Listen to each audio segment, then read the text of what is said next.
하느님께서 보시니 손수 만드신 모든 것이 참 좋았다. 창세기 1장 31절. 하느님께서 빛이 생겨라 말씀하시자 빛이 생겨났어요. 보시니 참 좋았어요.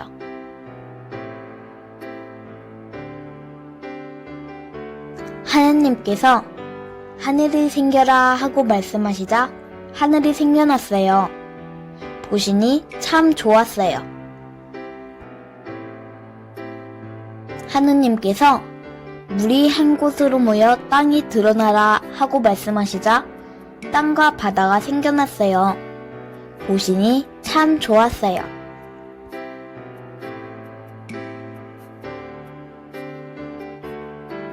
하느님께서 하늘에 해와 달과 별이 생겨라 하고 말씀하시자 그대로 생겨났어요.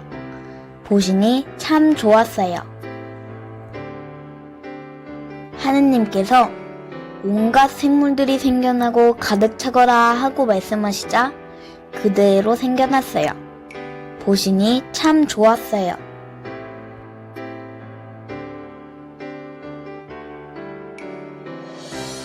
하느님께서는 당신과 비슷한 모습으로 사람을 만드셨어요. 보시니 참 좋았어요. 세상을 만드신 하느님의 사랑을 알 수 있어요.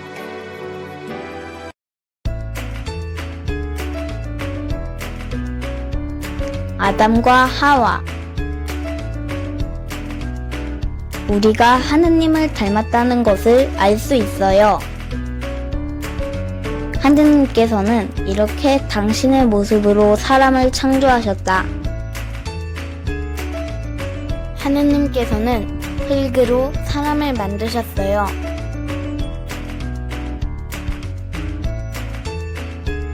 하느님께서 아담에게 숨을 불어넣으시자 아담은 생명을 얻게 되었어요.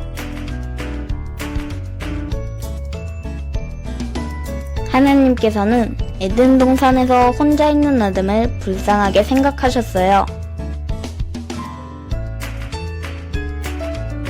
하느님께서 아담의 짝으로 하와를 주셨어요. 에덴 동산에서 아담과 하와는 다른 동물들을 돌보며 행복하게 살았어요.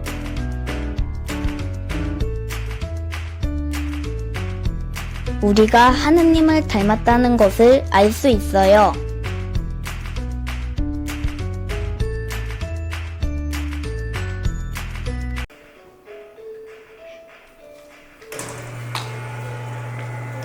오늘 영상 끝. 우리 친구들 이거 보면은 하느님이 우리를 사랑한다는 거를 일단은 선생님이 알려주고 싶어서 일단 한 거고, 우리 교재 34쪽, 우리 34쪽 지금 피고 있어요? 34쪽 피고 있어요? 거기 보이면 그 공원이 이렇게 보이면서 연못 크게 있는 거 보여요? 친구들? 네. 거기에 연못에 물고기 한 마리 살고 있는데 얘 이름이 아하예요. 아하. 근데 아하인데 그 친구가 이제 옆에 친구 한 명 있죠. 여자친구. 아하랑 얘기하고 있는 친구 한 명 보여요? 네. 거기 얘기를 하고 있는 친구가 보이는데 그 밑에 사랑의 편지 하나 읽어볼 사람? 물 밖으로 나와서는 안 돼. 그렇게 이제 우리 물고기는 물 밖에서 살 수 있을까요? 없을까요? 없죠. 우리 사람들은 공기가 없으면 살 수 있어요? 없어요. 없죠. 그런 것처럼 이제 아하는 물고기인데 아하는 스스로 물 밖에 나오면 살 수 없다는 걸 몰라요. 그래서 우리 옆에 친구가 약속을 하나 하면서 걱정하는 마음으로 물 밖에 나와서 살지 않도록 다른 건 다 해도 되고 물 밖에 나오지만 않기로 약속을 했는데, 약속은 우리 깨라고 있는 걸까요? 아니면 지키라고 있는 걸까요, 친구들? 지키라고? 그쵸, 지키라고 있는 거죠. 그래서 반드시 지켜야 되는 건데, 약속을 깨트리면 친구랑도 어디서 만나기로 했다가 약속을 깨트리면 그 친구랑 이 친구는 한 번 깨트렸으니까 두 번 깨트리기 쉽다고 이제 믿음이 깨지는, 신뢰가 깨지는 사이가 될 수 있기 때문에 우리 약속은 꼭 지켜야 되는 사이인데, 옆에 우리 성경이 하나 있죠. 오늘은 선생님이 성경 전체로 이제 우리 친구들이 이게 우리 지금 우리 배우는 과가 창세기에 관련된 내용이 많아요. 그래서 창세기 우리 혹시 친구들 성경 선생님이 하나씩 놔두는데 창세기 부분 한 번만 찾아볼까요? 창세기. 친구들 성경 책 옆에 두고 창세기. 책 옆에 같이 두면서 창세기도 같이 볼게요. 창세기 2장 8절에서 9절 한 번씩만 찾아주세요, 선생님. 2장. 네, 그래서 우리 바로 잘 읽었어요, 서희. 그 다음에 성경을 살짝 옆으로 두고 우리 책에서 첫 번째 그림 한 번만 봐볼게요. 첫 번째 그림? 첫 번째 그림이 어떤 것 같아요? 뭐가 보여요? 우리 성경에 나왔던 동산 이름이 하나 나왔는데 무슨 동산일까요? 에로 시작하는, 덴으로 끝나. 무슨 동산일까? 옳지, 에덴 동산. 그래서 에덴 동산 안에 뭐가 보여요? 거기 안에 보면은 보이는 거 다 말해보자. 사과나무 또 새. 사막? 어? 하마. 귀가 좀 안 좋았어. 나비도 있고, 그치? 다 있죠. 그렇죠? 그리고 거기 사람도 있죠. 사람 2명 혹시 보여요? 그 사람이 남자는 아담 그리고 여자는 하와라고 불려요. 그래서 아담과 하와를 하느님께서 처음으로 만드신 인간인데 우리 동산 가운데 나무 2개도 보이죠? 초록색이랑 빨간색. 초록색 열매는 생명나무고 빨간색 열매 달려있는 게 선악과 나무인데 선악과 나무는 뭘까요? 친구들 선악과라고 그러면 혹시 들어본 적 있어요? 선악과? 오! 맞아요. 그러니까 착한 거랑 나쁜 걸 알 수 있는 선악과 나무인데 근데 에덴 동산은 딱 봤을 때 되게 평화로워 보이지 않아요? 첫 번째 그림에서. 그래서 이거는 에덴 동산은 하느님의 은총이 풍부한 장소를 상징하는데 우리 다음 이제 빨간 열매 나무 이름 뭐라 그랬죠, 선생님이? 세 글자.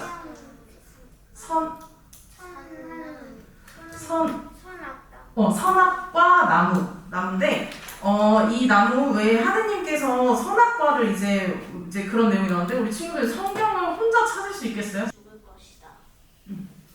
그래서 하느님이 선악과를 왜 먹지 말라고 하신 것 같아요? 뭐라고 경고하셨어요? 마지막 딱 먹으면 어떻게 된다고 했죠? 죽는다고 했죠. 반드시 죽는다고 했어요. 그래서 우리는 이제 원래 하느님이랑 원래 영원히 살기 위해서 하느님이 우리 사람을 만드셨는데 그래서 영원히 살기 위해서 죽지 않게 하기 위해서 선악과 나무를 먹지 말라고 아까 우리 하와 처음에 그 물고기 하와 얘기했던 그 친구한테도 친구가 물고기한테 뭐만 하지 말라고 했죠? 물 밖에만 나가지 말라고 다른 거 다 해도 된다고 그거를 기억하고서 이제 세 번째 그림 두 번째 그림 지금 무슨 그림이에요? 그림에서 책에서? 뱀이 보이죠? 좀 약간 뱀이 좀 나빠 보이죠? 이제 거기서 우리 또 성경에서 성경 피고 있어야지? 성경 3장으로 넘어갈게요. 큰 숫자 3 성경 접지 마요 오늘. 성경 계속 볼 거예요 선생님. 성경 3장 큰 숫자 1절 작은 거 1절에서 7절까지 스스로 읽어볼게요. 1분 줄게요, 친구들. 3장 1절에서 7절. 됐어? 다 읽었어요? 다 읽었죠? 그럼 선생님 질문. 여자가 열매를 쳐다보니까 어떻다고 했어요? 여자가 열매를 쳐다보면서 뭐라 했어요? 좀 약간 탐스러워 보인다고 막 그랬죠? 그쵸? 탐스러워 보이고 왠지 뭔가 이 열매는 나를 슬기롭게 해줄 것만 같다고 했어요. 그리고 여자가 선악과를 먹으면 안 된다고 했어요. 그랬더니 뱀이 뭐라고 했어요? 먹어도 된다고. 먹어도 된다고. 왜 먹어도 된다 했죠? 저는 결국 죽지 않는다고, 그쵸? 하느님이 결국에 본인만 하느님처럼 돼서 이제 선과 악을 알게 하는 거라니까 먹어도 된다고 절대 죽지 않는다고 뱀이 이제 유혹을 시작해요. 그래서 이때 이렇게 보면은 사람들이 열매를 먹을 때 이제 선과 악을 구분하고자 하는 게 아까 선악과 열매라고 했었잖아요. 그 빨간 색깔 그거를 이제 따먹겠다고 이제 따먹으라고 뱀이 유혹하는 장면이거든요. 그 그림에 우리 친구들 그 그림 내용이 그런 성경 안에 지금 읽었던 그 내용인데 이제 자신이 혹시 교만이라고 우리 친구들 혹시 들어봤어요? 교만? 교만이란 말 혹시 들어봤어요? 교만이 내가 누구보다 낫다고, 내 친구보다 나는 너보다 더 나은 사람이야 라고 생각하는 게 교만인데, 이 여자가 이제 하느님처럼 자기도 선악과를 먹으면 선과 악을 알 수 있으니까 자기도 그럴 수 있다라고 하는 게 교만이에요. 그래서 교만으로 결국 열매를 먹을까요? 안 먹을까요? 거기 먹는 것까지 나와요, 친구들? 그럼 어디까지 나와요, 내용에서? 7절까지 봤을 때 천둥치는? 그쵸, 천둥치는 장면까지. 그리고 우리 친구 성경 선생님 계속 보니까 힘들구나. 그럼 이제 성경 아예 더 볼게요. 이제 여기까지만 성경 보면 되고, 성경 내용 선생님 얘기해 줄게요. 아예 그림 보면서. 지금 두 번째 그림까지 왔어요, 우리 친구들. 두 번째 그림에서 뱀이 유혹하는 장면까지 왔어. 세 번째 그림에는 무슨 그림 같아요? 여자, 남자, 그 다음에 어떻게 하고 있어요? 표정이 안 좋고, 어디 뒤에 있지? 풀숲 뒤에 숨어 있어. 근데 이제 이거를 하느님이 이제 지나가시다가 본 거예요. 그래서 아담 하와를 막 찾아요. 어딨냐고? 원래는 당당하게 항상 하느님 옆에서 같이 있었는데 어느 날 갑자기 풀숲에 숨어 있어. 그래서 하느님이 눈치를 채신 거예요. 아, 선악과를 먹었구나. 그래서 선악과를 먹은 걸 알고 이제 하느님이 벌을 내리실 건데, 우리 친구들 여기 일단 그 전에 저기 성모님 한 번만 봐볼까요? 성모님 혹시 발 밑에 저기 보여요? 네. 뭐 있어요? 개구리? 개구리? 개구리가 있나?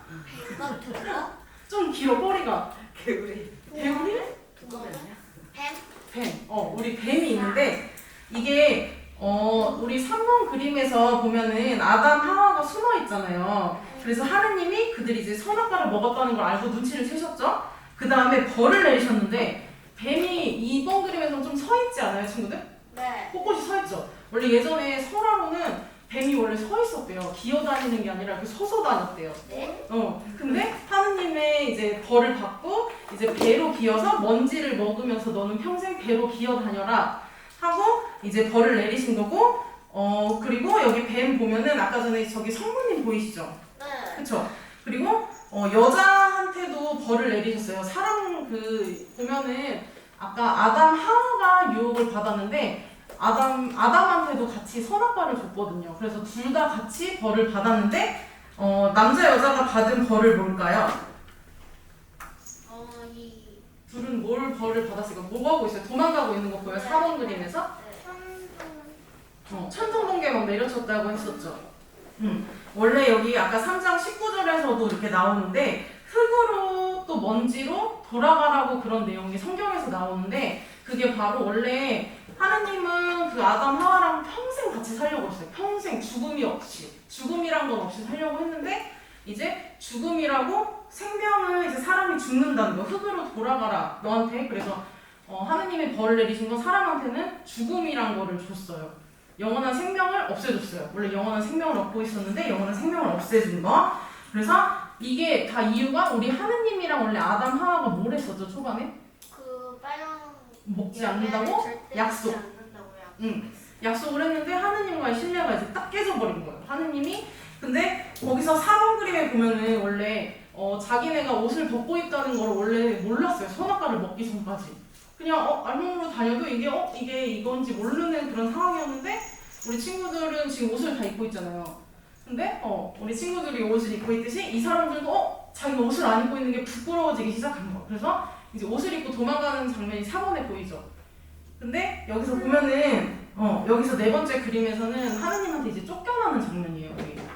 아담 하와가 잘못을 해서 쫓겨나는 장면인데, 이제 죄를 지었음에도 옷을 하느님이 만들어서 입혀주신 거거든요, 친구들. 그래서 하느님이 우리 친구들 엄마 아빠한테서 잘못했을 때 엄마 아빠가 막 혼내신다고 친구들이 엄청 미워서 혼내는 게 아니라 사랑하는 마음을 갖고 있는데 잘못한 부분에 대해서 혼내는 것처럼, 하느님도 우리 저기 아담 하와를 사랑하지만 잘못하고 약속을 어긴 부분에 대해서 혼내는 거거든요. 그래서 그것만 알고 있으면 되고, 그리고 우리 친구들이 이제 지금 36쪽으로 넘어가서 봐볼게요. 잠깐.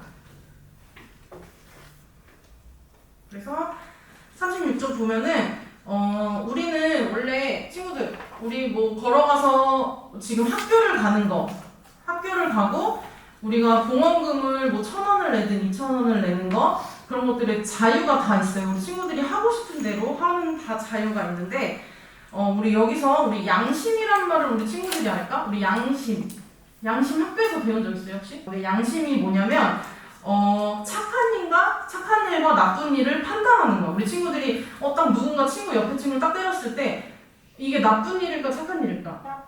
그렇죠. 누군가를 때린다는 건 나쁜 건 당연히 다 알고 있죠. 근데 만약에 옆에 친구 이제 여기 서희 필통 좋다고 채연이가 서희 필통을 이렇게 다 가져가. 그러면 그게 나쁜 일일까 좋은 일일까? 나쁜 일. 너무 당연히 우리 친구들이 그런 일은 다 나쁜 일인 걸 알고 있죠. 그게 이제 양심인데 이게 이제 양심을 가지고 있으면 우리가 양심을 이제 하려고 양심적인 일을 하려고 귀를 기울이면은 하느님이 좋아할 일을 생각해 보면은 양심에 가까운 일을 한다고 많이 보거든요.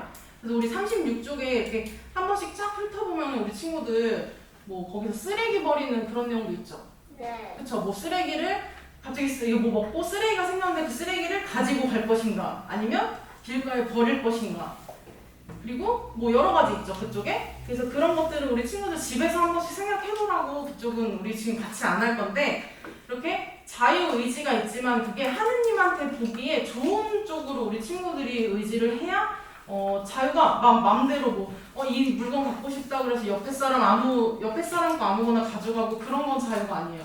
우리가 하느님께 보시기 좋게 우리가 양심적으로 하느님한테 더 다가갈 수 있는 일을 하는 게 이제 우리 양심적인 자유의지라고 하는데 우리 친구들이 이제 36쪽에 있는 것처럼 자유의지가 어떻게 하느님한테 더 다가가기에 좋은 우리 친구들의 모습으로 가까울지 그런 거를 생각하면서 행동을 하면 돼요. 그래서 36쪽에는 우리 친구들이 그냥 한 번씩 보면서 스스로 판단해서 해볼게요. 그거는 선생님이 뭐 강요하는 거 아니니까 우리 친구들이 생각했을 때. 그래서 37페이지 바로 그 세 개만 선생님 마지막 풀고 끝낼게요. 첫 번째 그림 이거 뭘까요? 첫 번째 좀 어려울 것 같아요 우리 친구들. 아까 처음 들어봤다는 말이었는데 친구들 우리 교만이요. 희윤이가 교만 쓰고 거기다 읽어볼게요 전체. 맞아요. 그래서 아까 전에 우리 아담과 하와가 처음으로 죄를 지었을 때 아담이 나도 하느님처럼 성령을 알 수 있어 그러면서 그런 교만을 부렸을 때 다른 사람보다 자신을 높였을 때 이제 죄를 지으면서 악과 죽음이 왔다고 하는 거고요. 두 번째는 서희가 이제 맞춰볼 건데 그거 뭘까? 선생님이 아까 까먹고 얘기 안 했는데 하느님이 우리를 사랑하신다는 걸 아까 마지막에 볼 수 있는 게 성경 끝에 쪽에 보면은 우리 결국 아담 하와가 에덴 동산에서 내쫓겼죠. 네. 근데 내쫓기면서 하느님께서 옷을 입혀주셨죠. 그리고 또 하느님이 하나 약속하신 게 있어요. 우리 세상에 구원자를 내려주신다고 했어요. 구원자가 결국엔 누굴까? 아이? 예수님이 결국 구원자인데 예수님을 보내주셨는데 거기 정답은 구원자예요. 친구들 예수님 아니야? 구원자를 보내주신다고 약속했어요. 그거 옳지. 그 다음 이제 채연이가 3번이 남았어. 이거 3번이 정답이 뭘까? 자유. 옳지 자유. 똑똑하네.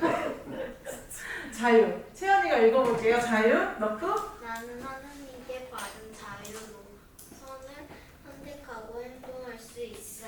네, 우리 친구들 제일 중요한 게 우리 성당에 다니고 있잖아요. 근데 우리는 하느님과 좀 닮아가려고 노력을 해야 되는 거예요. 근데 하느님은 성과 가까운 행동을 많이 하세요. 착한 일. 그러니까 착한 일. 그래서 우리 친구들이 누군가 괴롭힘 당하고 있을 때나 누군가 친구들한테 도움을 줘야 되는 상황에서 하느님은 어떻게 했을까 생각하면 하느님은 그냥 지나치진 않았을 거예요, 친구들. 그래서 친구들 서로 사이좋게 지내고 서로 돕고 그리고 이거 너무 뻔한 얘기지만 부모님 말씀 잘 듣는 게 좋겠죠? 그쵸? 우리 부모님은 우리 친구들을 항상 사랑하시니까 좋은 방향으로 이끄시는 거지 절대 나쁜 걸로 하시지 않거든요. 그래서 항상 사랑하는 마음이 있다는 거 기억하면 되고 그래서 우리 친구들 이거는 선생님은 오늘 여기까지고 우리 친구들이 그 밑에 문제 있죠? 밑에 문제는 집에서 생각나면 해보고 그 옆에 것도 36쪽도 우리 친구들이 생각나면은 어떤 게 좋은 일인지 한 번씩 생각해보면 좋을 것 같아요.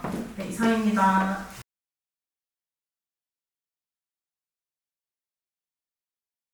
창세기 아까 선생님이 말씀하셨듯 오늘 우리가 이야기하는 내용들은 대부분 다 창세기에서 비롯되는 내용들이 많습니다.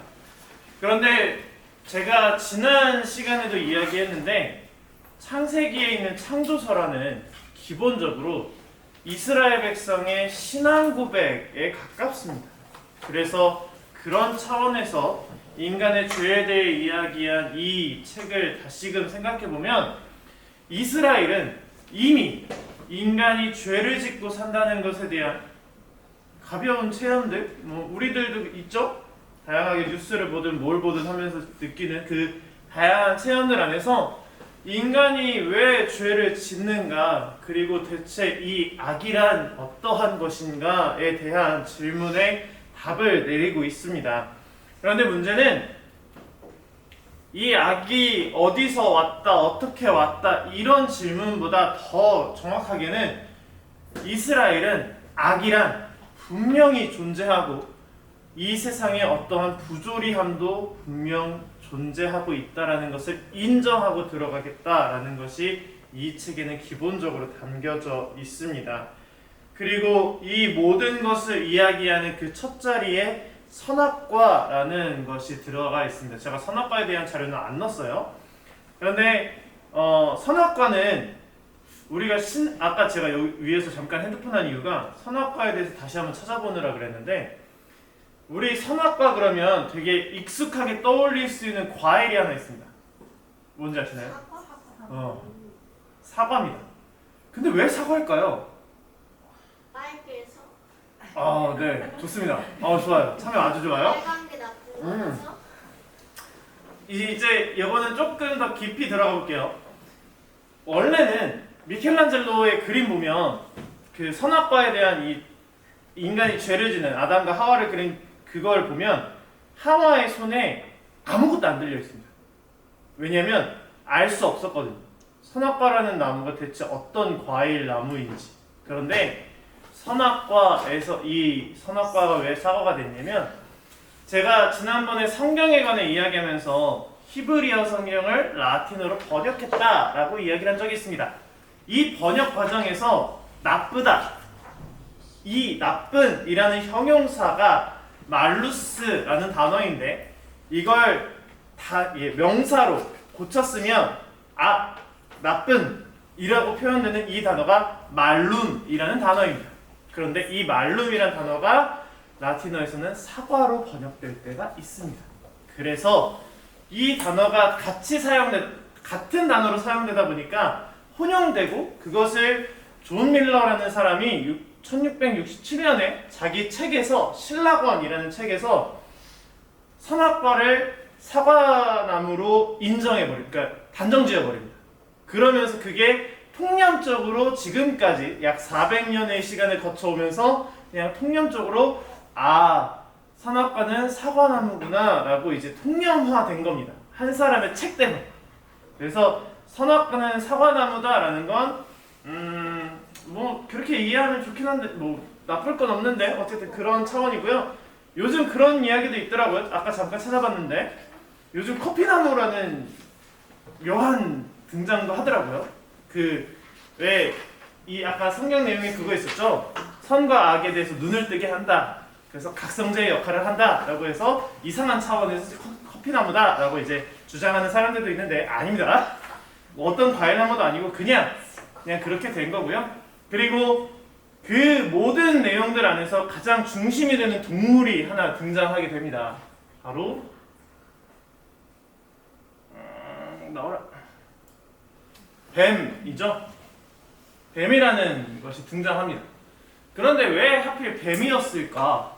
라는 생각을 해보면, 뱀은 당시 이스라엘의 가장 근처에 있었던 이집트의 숭배의 대상이기도 했습니다. 제가 일부러 파라오 왕관의 위에 있는 그림을 가져왔는데요.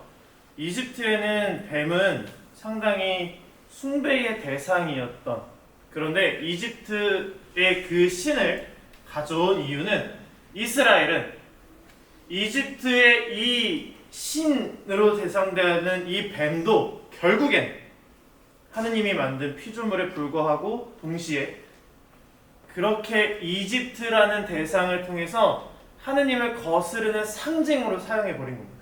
이집트라는 나라가 있기 때문에. 왜? 이집트라는 나라를 이용하기가 쉽죠. 왜냐하면 자기들이 역사적으로 노예 생활을 해왔던 적대적인 국가이기 때문에 동시에. 그래서 너무나 이용하기 쉬웠기 때문에 뱀이라는 상징적인 동물을 사용했고요. 더 나아가서 하느님이 처음 세상을 창조하실 때 아까 선생님도 이런저런 얘기하셨지만 항상 얘기하셨습니다. 보시니 좋았다. 보시니 좋았다. 다 좋았다 그랬는데 왜 뱀은 이랬을까? 여기에 신앙 고백이 한 가지 담겨 있습니다. 하느님께서 세상 모든 것을 창조하시면서 선하게 창조하셨지만 인간에게는 그것이 유혹의 동기가 될 수 있다라는 것입니다. 돈? 그냥 가까운 예로 들어볼까요? 돈? 그 자체로 선한가요? 그 자체로 악한가요? 아닙니다. 인간이 어떻게 사용하느냐에 따라 선하고 악해질 수 있습니다. 술이요? 그 자체로 선한가요? 그 자체로 악한가요? 아닙니다. 그것을 인간이 어떻게 사용하느냐에 따라 선해지고 악해질 수 있습니다. 인간이 어떻게 유혹을 받느냐에 따라 선한 창조물이 죄악을 이끄는 창조물로 변할 수 있음을 뱀에 대한 이야기에서 우리는 찾을 수 있습니다.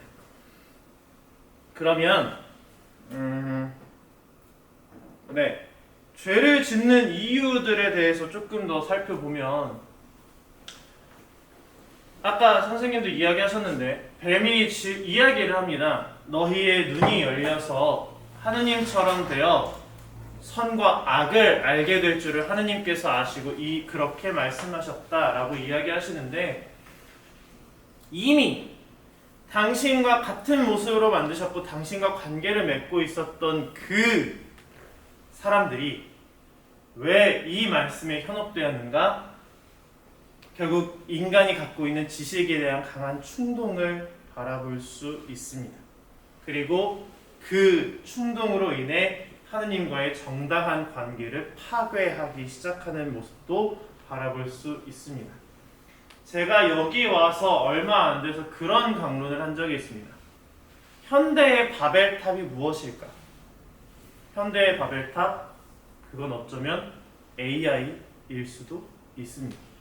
물론 그 자체로 선하거나 악하지도 않을 텐데 그것을 점점 더 인간의 어떤 부위를 침식해 온다면 그것은 분명 인간의 이 지식에 대한 충동으로 인한 바벨탑이 될 수도 있음을 저는 예전에 이야기한 적도 있습니다. 그리고 이러한 차원에서 인간은 시대와 장소를 불문하고 어디서든 언제든 인류의 시초인 이 두 인간과 같은 비슷한 유형의 죄를 계속해서 짓고 있음을 우리는 알 수 있습니다. 그리고 이 강한 충동이 결국에는 하느님과의 선한 관계였던 것을 무너뜨려 버리고 그리고 결국엔 원죄라는 결과를 낳게 됩니다. 그런데 원죄에 대해서 이야기할 때 일단 원죄의 의미만 한번 살펴보면 원죄는 아까 이야기했던 인간이 본성적으로 지니고 있는 한계성과 나약함 때문에 잘못을 저지를 수 있는 인간이 가지고 있는 가능성에 대한 부분입니다. 제가 원죄에 대해서 들을 때 가장 마음에 안 드는 게 있었습니다. 좀 이따가 이제 이 전 단계를 보긴 해야 되는데 제가 이 질문을 가장 먼저 가졌습니다. 왜? 그러니까 미안해 얘들아, 조금 속된 표현 쓰면 제가 잘못을 했는데 왜 내가 그 죄값을 치러야 하지? 라는 생각이 너무나 강하게 들었습니다. 원죄에 대한 교리를 들을 때 나랑 쟤랑 아무 상관 없어 보이는데 왜? 아무리 인류의 시초라지만. 그런데 이 원죄에 대한 고백은 아까 앞에서 이야기했듯 인간이 잘못을 저지를 수 있는 원초적 가능성이기 때문에 인간이 갖고 있는 하나의 본성적인 부분이기 때문에 이것 자체가 원죄구나 라는 것을 알게 되고 그래서 아까 선한 창조물도 유혹의 대상이 될 수 있는 건 인간의 이 나약함 때문이고, 그러니까 이거는 지금 인간 내부적인 차원으로 이야기하는 거고요. 인간의 외부적인 차원으로 이야기하면 인간이 살아가는 환경은 수없이 많은 뱀들로 둘러싸여 있다라고 바라볼 수도 있는 겁니다. 그래서 원죄는 두 가지 방향에서 찾아볼 수 있습니다. 인간의 내면에서 그렇게 향하는 인간의 본성, 두 번째는 인간의 바깥에서 뱀처럼 계속해서 유혹으로 다가오는 그 환경, 이 모든 것이 원죄라고 바라볼 수 있을 것입니다. 죄에 대해서 조금 더 살펴보면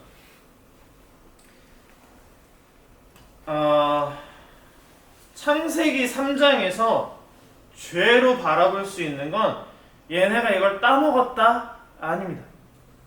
이 따먹고 하느님에게서 숨었다가 죄입니다. 더 정확하게. 그게 하느님을 향한 신뢰를 깨트린 일이었기 때문에. 하느님이 찾았습니다. 너 어디 있느냐? 모르셨을까요? 알고 있었을 겁니다. 근데 왜 찾으셨을까요? 내 앞에 나타나라. 죄를 지은 너 알고 있으니까 지금 나와 사랑했던 관계를 깨트리지 말고 당당하게 나와서 저 죄를 지었습니다라고 솔직하게 고백할 수 있는 네가 되라고 찾는데, 인간은 거기에서 무엇을 대냐면 핑계를 댑니다. 죄 때문에. 그렇게 하느님을 외면하고 사랑을 외면하는 일 그 자체가 죄입니다. 제가 여기에서 한 가지 더 추가하면, 저는 제가 교회에 대해서 마음에 안 드는 것들이 많은데 이러면 안 되지만, 제가 교회에서 마음에 안 드는 것 중에 두 번째, 죄 목록. 정말 싫어합니다. 왜 있는지 모르겠어요, 사실. 근데 처음에 고해성사 볼 땐 좋아요. 근데 그거 죄 목록 이렇게 보다 보면 무슨 생각 드냐면, 살아 숨쉬면 죄입니다. 이렇게 돼요. 내가 어떻게 살아가야 될지 모르겠어요. 근데 이렇게 생각하면 차원이 달라집니다. 내가 사랑을 외면했을 때, 예를 들면 길을 가다가, 물론 요즘은 그렇게 도와주면 좀 오해받는 경우도 있지만, 무거운 짐을 들고 가시는 분들이 있는데 내가 갈 길이 바쁘다면 그냥 갈 때, 노숙자들을 바라보면서 얼굴을 찡그릴 때, 사소한 것들도 죄로 바라볼 수도 있습니다. 이제 이 다음 차원을 이야기하기 전에 죄에 대해서만 이야기하면 이런 차원을, 그래서 마지막에 이야기하는 사랑을 외면하는 그 모든 순간이 우리는 죄인 것입니다. 그래서 인간이 핑계를 대는 순간 죄가 될 수밖에 없는 것입니다. 왜? 사랑을 외면했기 때문에. 아담과 하와의 관계도 보면 원래 둘은 상당히 사랑의 관계이고, 내 뼈에서 나온 뼈, 내 살에서 나온 살이로다라고 찬양을 했던 아담이 하느님께서 찾으니 저 여자가, 당신이 만들어진 저 사람이 나를 죄짓게 만들었습니다 라고 고백하는 겁니다. 그냥 창세기 내용 이렇게 쓱 보면 사랑의 관계가 무너져버리고 저 사람을 도구와 대상화 해버리는 경우가 바로 죄를 짓는 경우라고 우리는 바라볼 수 있는 것입니다. 이어서 원죄에 대해서는 이야기했고요. 그리고 나서 수치심을 느낍니다, 인간이. 그런데 이 알몸이 되었다라는 표현이 단순히 알몸인 것을 알았다라는 표현이 단순히 옷을 벗었다가 아니라, 조금 더 현실적으로 들어가면 나의 내면이 드러났음을 알게 됐다, 나의 부끄러운 행위들을 알게 되었다라는 것을, 알몸인 것을 알았다라는 단어로 확정 지은 겁니다. 그래서 이 안에서 부끄러움, 수치심이라는 단어를 볼 수 있고요. 그런데 수치심은 마냥 사실 죄를 짓는 인간의 입장에서 나쁜 것이 아닙니다. 우리 수치심이 없었던 인물들 제가 줄줄이 적어놨죠? 이 사람들 기억하실 겁니다. 연쇄살인을 저질렀던 유영철과 정남규, 작년 한 해를 뜨겁게 달구셨던 박사방 엠번방의 주인공 조주빈, 그리고 게임에서 알게 된 여자친구를 살해하고도 뻔뻔했던 김태현이라는 사람 것 같은데요. 네, 마지막으로 유혹에 대한 이야기입니다. 아까 유혹에 대해서도 이야기 계속했지만, 하느님을 어기고 하느님의 명령, 결국 사랑하라는 하느님의 명령을 어기는 상황들은 계속해서 벌어집니다. 우리 삶 안에서. 그런데 그때 우리는 죄에 대해서 핑계를 대는 경우들이 상당합니다. 하지만 분명한 건 죄에 대한 책임을 지는 것은 결국엔 자기 자신이며 그 책임마저 핑계로 회피할 수 없음을 이 창세기는 동시에 이야기하고 있습니다. 제가 드라마를 보진 않았는데 유튜브 클립으로 요즘 종종 보고 있는 드라마 짤 중에 하나가 악마 판사였나? 네, 그 누구냐? 저기 나오시는 성함이 기억이 안 나네. 이보영 씨 남편? 지성. 네. 이보영이 먼저 기억났어요. 감사합니다. 지성이 나오는 악마 판사에 대한 이야기. 근데 우리가 거기에 대해서 속 시원함을 느끼는 건 죄의 책임을 그 사람이 지고 있는 장면들에서 어쩌면 우리는 물론 현실과 다른 정말 통쾌한 벌들 때문에도 있겠지만 그 죄에 대한 책임을 본인이 직접 지게끔 하는 그 장면들에서 우리는 어쩌면 통쾌함을 느꼈을지도 모르겠다라는 생각을 하게 됩니다. 그래서 이 유혹이라는 주제를 통해서 결국에는 유혹을 받는 건 나지만 죄를 지은 건 결국엔 내 선택이고 그 선택에는 분명하게 책임이 따르며 그 책임은 결코 회피할 수 없는 부분이라는 것을 창세기는 말하고 싶었습니다. 그리고 이게 마지막이 아니었네요. 하느님의 반응입니다. 그런데 이 아까 생명나무와 선악과를 심으실 때 선악과를 따먹기 전 인간에게 얘기하십니다. 너 이거 먹으면 반드시 죽는다. 하느님은 엄포를 놨습니다. 그런데 결국 하느님은 죽이지 않으셨습니다. 단지 당신의 나라에서 쫓아내셨을 뿐. 그리고 이 쫓아냄에 하느님의 배려가 보이기 시작합니다. 수치심으로 몸을 가리고 싶어 했던 인간을 위해 옷을 만들어 주셨고 그들이 살 곳을 밀어주십니다. 하느님의 자비를 드러내 보여주는 것인데 이 하느님의 자비는 어쩌면 루카복음에 나오는 되찾은 아들의 비유와 같을지도 모르겠습니다.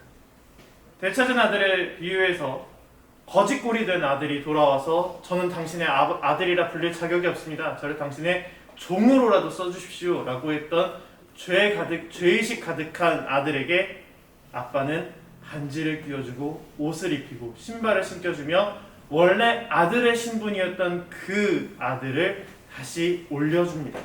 넌 그래도 내 아들이라고. 그러한 모습을 하느님은 이 사건 안에서 보여주시고 그래서 이 사건의 최종 결론은 예수님의 십자가 사건으로 바라볼 수 있습니다. 그런데 이스라엘은 동시에 이러한 생각을 했습니다. 우리에게 그럼 죽음이란 무엇일까? 낙원으로부터의 추방, 하느님과의 친밀성을 잃어버렸음. 하느님께서 에덴의 문을 닫으셨다. 결국 이 단죄, 하느님과의 멀어진 이 자체가 결국엔 죽음이다. 그래서 우리는 고백하는 겁니다. 죄를 지으면 죽음으로 넘어간다. 하느님을 잃어버리기 때문에. 그래서 이게 조금 더 멀리 가면 지옥에 대한 교리까지도 나아갈 수 있습니다. 하느님에 대한 신뢰를 스스로 저버린 상태를 우리는 지옥이라고 부릅니다. 죽음과 같은 의미에 있습니다. 그래서 우리는 천국을 가는 것을 영원한 생명을 얻는다라고 표현하기도 합니다. 그분과의 관계 안에서 영원한 생명을 얻기 때문에. 그러한 차원에서 조금 더 깊이 연결해 볼 수 있고요. 그래서 우리는 창세기의 시작부터 이게 왜 자비지? 라고 싶은 부분부터 이미 하느님의 자비를 우리는 먼저 바라볼 수 있습니다. 하느님이 단지 정의롭기만 했다면 이 사건에서 인간은 그냥 죽었으면 끝입니다. 근데 하느님은 그렇게 정의와 글자만을, 공정만을 이야기하시는 분이 아니라 공정 앞에 당신의 자비와 사랑을 먼저 드러내시는 분이라는 고백이 이 창세기 안에 담겨 있습니다. 죄에 대한 이야기는 사실 그 뒤에 줄줄이 나옵니다. 바벨탑 이야기, 카인과 아벨에 대한 이야기, 노아의 홍수 등등등. 근데 이걸 다 이야기하면 시간 없습니다. 못해요. 그래서 창세기 3장만 했는데 그래서 제가 항상 제가 이걸 마지막으로 만들었는지 모르겠는데 안 만들었네요. 제가 항상 좋아하는 말이고 그 교황님이 쓰신 뒤부터 제가 항상 갖고 있는 말 중에 하나인데 교황님이 예전에 어떤 강론이었나? 에서 그런 이야기 하셨습니다. 우리는 사랑받는 죄인입니다. 라는 이야기. 죄만 생각하면 우리의 신앙에 씁쓸함만 남습니다. 고해성사 들어가는 것도 짜증나요. 이것도 고백해야 돼? 이거 또 이야기해야 돼? 왜? 우리는 같은 잘못에 늘 빠지거든요. 같은 유혹에 늘 넘어지거든요. 같은 뱀한테 늘 물려갖고 늘 핑계대고 하느님을 놓고 하느님을 외면하고 또 옷을 입고 같은 반복을 하는 인간이거든요. 그런데 사랑받는 죄인이란 단어는 아까 선생님도 이야기하셨죠. 애들이 잘못했다고 혼낼 때 미워서 혼내는 게 아니고 싫어서 혼내는 게 아니고 더 사랑으로 나아가기를 바랍니다. 더 올바른 길로 나아가길 바라면서 그 죄에 대해서 벌을 내린다고 표현을 하는데 하느님은 벌을 내린다? 아니요. 그 이전에 자비를 먼저 베푸시는 겁니다. 우리가 살 수 있게. 그리고 그 사건이 나중에 십자가 사건에서 다시금 바라보게 될 텐데요. 어쨌든 제가 이 이야기를 하는 이유는 하느님 앞에 언제나 불편함을 이야기할 수 있는 나의 죄를 이야기할 수 있는 조금은 자유로운 신앙을 했으면 좋겠습니다. 그런 생각 하시나요? 하느님한테 어떻게 기도해야 하는가? 예전에 기도에 대해서도 한번 강의를 했지만 이것도 기도입니다. 내가 오늘 뭔가 불의한 일을 당했어요. 부조리한 일을 당했어요. 하느님은 왜 나를 저 사람을 만나게 해갖고 이런 불의한 일을 당하게 하십니까? 당신은 사랑이라며. 그러면 나한테 그 사랑 좀 내려봐 주십시오. 나 지금 힘들어 죽겠습니다. 이것도 기도입니다. 기도는 하느님과의 대화라면 대화해야죠. 내 힘든 거 얘기해봐야죠. 그렇게 토로하다 보면 하느님은 분명 우리 안에 답을 주십니다. 그리고 나를 변화시킵니다. 그게 우리가 이야기하는 부활신앙이기도 합니다. 새롭게 변화하는 것. 그래서 내가 저 사람 때문에 죄를 집니다 라기보다는 나중에는 내가 저 사람과의 관계를 다 지우고 저 사람을 사랑하지 못해 너무나 죄송합니다 라는 단계로 넘어가려면 일단 내 안에 있는 분노부터 내 안에 있는 미움부터 해결하고 봅시다. 그 다음에 하느님께서 원하시는 사랑의 단계로 분명히 나아갈 수 있습니다. 정화하고 깨끗하게 만든 다음에 걸어가야 됩니다. 그래서 나중에 기도회에서도 좀 더 나중에 이야기하겠지만 교회는 정화의 단계를 이야기합니다.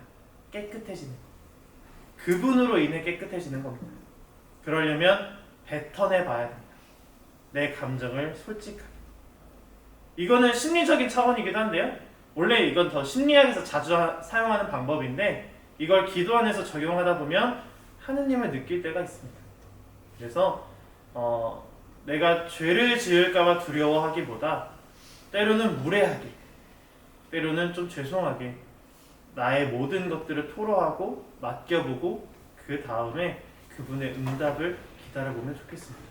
언제나 어디에서 그렇게 사랑받는 죄인으로, 비록 죄인이어서 죄송하지만 사랑받고 있음에 자존감 가득한 신앙인들이 되었으면 좋겠습니다.